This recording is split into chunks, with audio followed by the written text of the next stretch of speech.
Brad is a tetraplegic, and in comparison to paraplegics, there is a big difference in exercise response between. The difference between the two groups is obviously lesion level. So tetraplegics have a higher lesion level.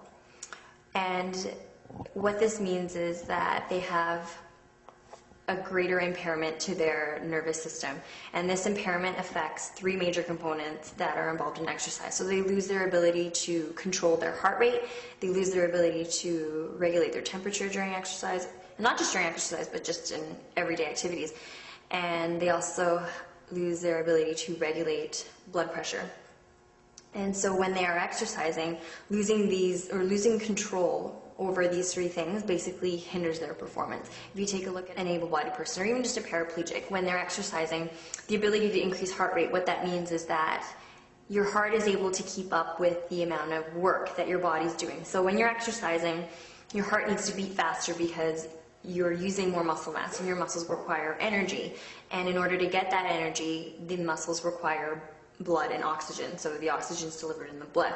So if your heart is able to beat faster, it's able to pump blood throughout the body. So say you're exercising your legs or your arms, and it's able to deliver that oxygen to make that energy. If you can't get your heart rate to beat fast enough, then you can't exercise as much because your muscles simply aren't getting enough oxygen to make that energy. So that is a huge limitation to exercise. Obviously, if you don't have the energy to exercise, your body's going to say, okay, we're done.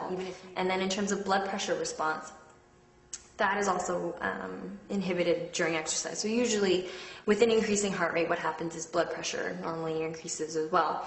And from before, when Brad was doing just the arm exercise, he would say he was getting dizzy. So that in itself is a huge decrement to exercise as well. So his blood pressure isn't normally maintained during exercise. So the fact that he's saying, okay, I'm getting dizzy, definitely impairs his ability to maximize his exercise capacity as well. I mean, just basic things. So you're looking at blood pressure, temperature regulation, and heart rate as three basic but extremely important things during exercise that someone with tetraplegia loses complete control over. So those are things that you could say, okay, they're things they have to overcome, but really it's not overcoming them, it's just dealing with them. It's not something that's like, oh, the more I exercise, that's going to improve. That's just something that they have to deal with during exercise.